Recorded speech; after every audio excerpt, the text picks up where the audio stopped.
Hello, this is Arlan Suderman, Chief Commodities Economist at StoneX, and we're happy to have you with us for this USDA WASDE report webinar. How ironic that the busiest day of the month really took a backseat to other news and continues to do so.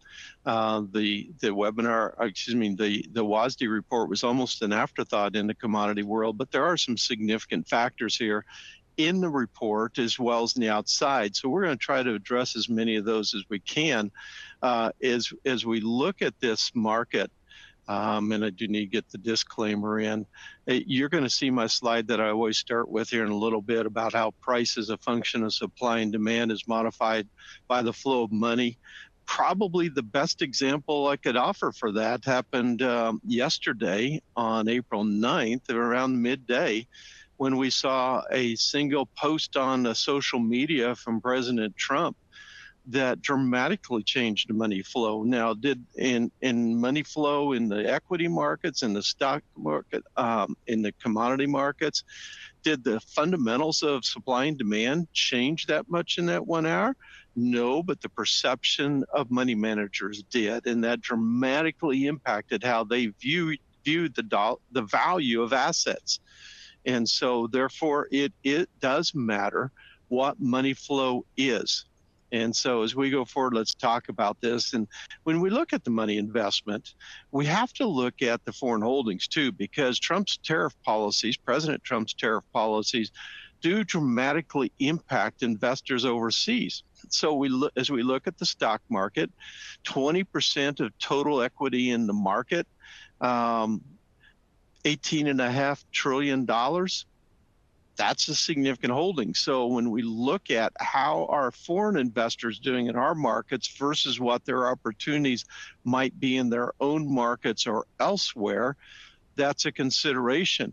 When you look at the U.S. Treasury market, 30% of it held by foreign investors. And I know we've seen some very unusual trading in these markets here of late. There's been all kinds of speculation about what it is. Some of it is that China is leveraging their saying we're going to pull out, or they're actually pulling out. Others saying Japan is pulling out. Keep in mind that that hurts them too. And so while both have been trending lower in ownership, Japan finally has positive interest rates, so investors are bringing money home. China's been slowly divesting over years, but to do anything but be slow about it does harm to them as well. And so I don't think we're looking at that. There are some other factors at play, dealing with national debt, dealing with some leveraged investments where they maybe use their ownership of the treasuries to leverage other investments in other markets that they're having to unwind now. So there is some of that in play, causing some selling of treasuries of late. But amount of foreign money involved does matter.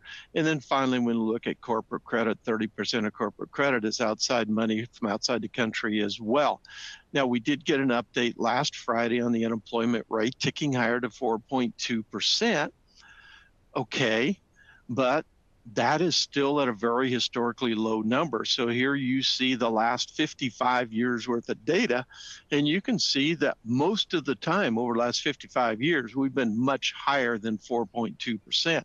So as we look at the possibility of this tariff war increasing unemployment, nobody likes to see anyone go unemployed. And so on the human level, it's a negative. But in the macroeconomic picture, which is what the Fed is trying to look at, removing the emotions of the individual, this is a very low level of unemployment.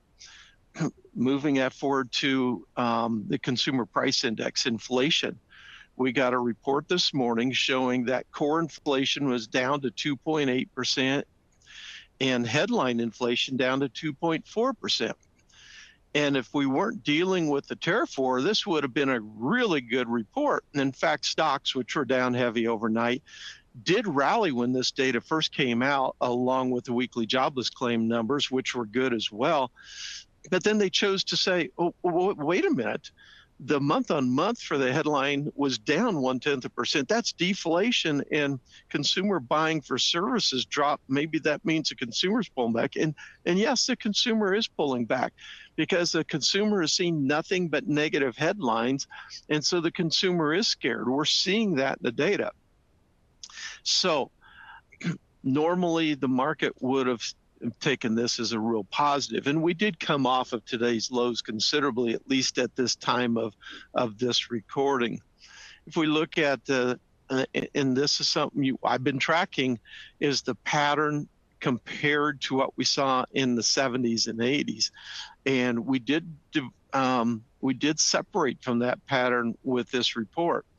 And so, again, this is something we need to watch. Now, there are those who say that the tariff war is going to bring on inflation. And I'm going to talk more about that as we go here and what the market's pricing. Tying it to the commodities, you see that we have seen, again, the strong correlation between the perception of inflation in the years ahead, which has dropped significantly. So when you talk about the treasury market and a big jump in yields and people saying, well, the market's pricing in expectations of inflation from tariffs, that doesn't fit with the 5-year break-even inflation rate or even the 2-year break-even inflation rate, which has been dropping. So it says other things are at play here in the treasury market, but commodities are dropping too. This is our basket of 27 different commodities, and the value of that basket has certainly dropped. And the energy prices are a big part of that, and dropping energy prices tend to be deflationary, as we saw in this morning's CPI report. When we look at the grain and oilseed sector specifically, we see that it has held better than the broader commodity sector. And I'm going to be talking more about that today, but I've been impressed with how resilient the grain and oilseed markets have been here over the past week. Now, when we look at all the different commodity sectors here, you see now that year on year, which is a 12-month look for the basket of commodities as a whole, we're essentially where we were 1 year ago. That would be the dark black line.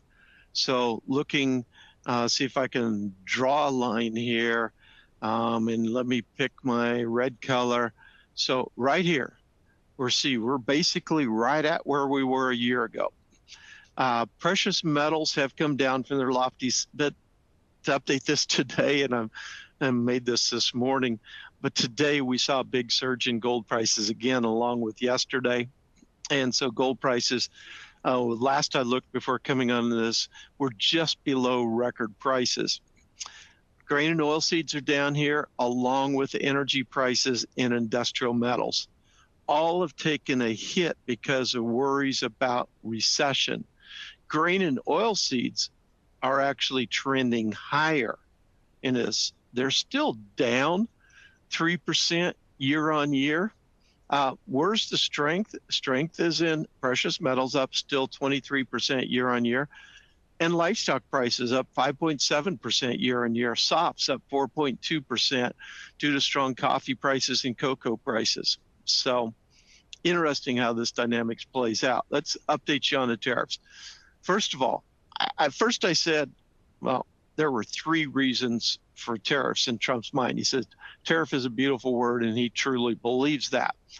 You may disagree with that. I may disagree with it. But what matters is the man who's making the decisions, what he believes, because that's what helps us interpret the direction we're going.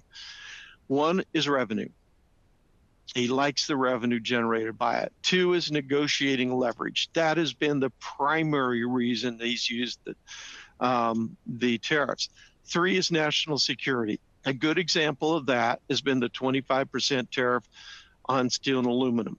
He believes that rebuilding the U.S. steel and aluminum industry is essential for our national security, so he has little interest in negotiating that.